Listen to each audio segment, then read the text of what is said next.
அங்கே முடித்து இங்கே வந்திருக்கின்றோம். இப்போது இந்த உற்சாகத்தை வரவேற்பையும் நாங்கள் சீரும் சிறப்பமாக இந்த மாவட்ட செயலாளர் முறையிலே ஏற்று நிறுவனர் அவர்கள் இப்போ சிறப்புரையாற்றுவார்கள் என்பதை தெரிவித்துக் கொள்கின்றேன்.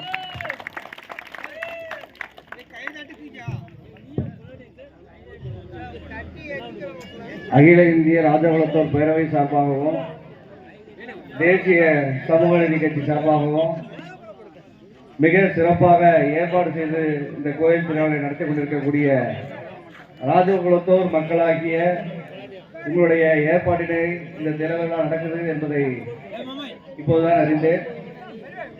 நம்முடைய சமுதாயம் பல்வேறு இடங்களில் பிரித்து கிடந்தாலும் இன்னைக்கு இருக்கக்கூடிய இந்த திருவிழா காலத்தில் பார்க்கும்போது மிக ஒற்றுமையோடு சீரும் சிறப்புமாக ஒவ்வொரு விழாவும் நடத்துவது மிக மகிழ்ச்சியாக உள்ளது. இந்த நிகழ்ச்சிக்கு என்னோட வந்திருக்கக்கூடிய இந்த விருதுநகர் மாவட்ட செயலாளர், மாநில தலைமை கழக நிர்வாகிகள், இந்த மாவட்டத்தினுடைய பொறுப்பாளர்கள், இதற்கு மேலாக மண்டியிடாத மாணவம் கொள்கை மாறாத எண்ணமும் கொண்ட ராஜகுலத்தோர் சமுதாய மக்கள் அனைவருக்கும் எனது வணக்கத்தை தெரிவித்துக் கொள்கிறேன். இந்த சமுதாய மக்களுடைய சிறப்பு என்னன்னா, சுயசாதி பற்று பிறசாதி நட்பு என்ற அடிப்படையோடு நம்ம சமுதாயத்தினுடைய ஒற்றுமையும் அந்த வளர்ச்சியும் அதனுடைய பல்வேறு கட்ட பொருளாதார முன்னேற்றத்தையும் எடுத்து செல்லக்கூடிய மக்கள் அனைத்து சமுதாயத்தினுடைய ஒரு நட்போடு பாசத்தோடு ஒற்றுமையோடு பழகி வருவது இந்த சமுதாயத்துக்கு மட்டுமே உரிய சிறப்பு என்பதை நேரத்தில் தெரிவித்துக் கொள்கிறேன். அது மட்டும் கிடையாது, இந்த சமுதாயத்தினுடைய ஆதி காலத்துடைய ஒரு பெருமை இந்த கோயிலிடம் இருக்கிறனால இந்த இடத்துல சொல்ல விரும்புகிறேன். மிக துல்லியமாக சொல்ல போனால் கிட்டத்தட்ட 5000 ஆண்டுகளுக்கு முன்பாக உருவாக்கப்பட்ட தமிழ் சமுதாயத்தில் இந்த சமுதாயம் மூத்த சமுதாயமாக பிறந்து வீரபத்திரனுடைய நேரடி வாரிசாக கருதப்படக்கூடிய இந்த சமுதாயம் இன்னைக்கு பார்த்தீங்கன்னா தச்சன் அந்த மன்னரை பற்றி உங்களுக்கு எல்லாருக்கும் தெரியும். சிவனுடைய மாமனார், தாச்சியாயனுடைய தகப்பன். அந்த சிவனுக்கு எதிராக ஒரு யாகம் நடத்துறாரு. அந்த சிவனுடைய பல்வேறு கட்ட முயற்சிகளை தடுப்பதற்காக அந்த யாகம் நடத்தப்படுது. அது உலக அழிவை நோக்கி அந்த யாகம் நடத்தப்படுவதை அறிந்து சிவபெருமனுடைய கோபத்தினால நெற்றிக்கல்லில் பிறந்தவர் வீரபத்திரர் என்ற வரலாறு ஆன்மீகத்தில் சொல்லப்படுகிறது.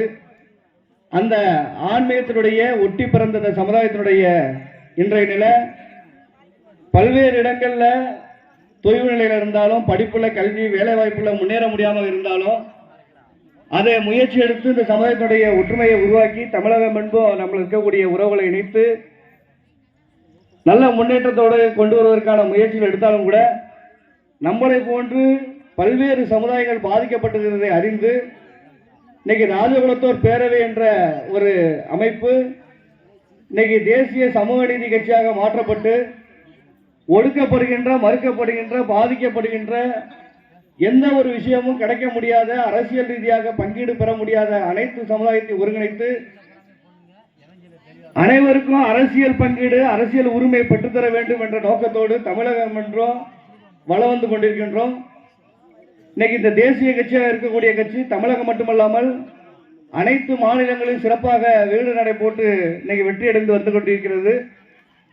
முதலாவதாக கிருஷ்ணகிரி பாராளுமன்ற தேர்தலில் நின்று அந்த தேர்தலில் மிகப்பெரிய வாக்கு வங்கியை பெற்றதுடன் விக்கிரவாண்டி இடைத்தேர்தலில் நின்று நம்முடைய சமுதாயத்தினுடைய இந்த கட்சி மிக சிறப்பான கட்சியாக, அடுத்தவருக்கு பயன்படக்கூடிய கட்சியாக இன்னைக்கு வந்து ஆளுமை திறனை பெற்றுக்கொண்டு வந்திருக்கிறது.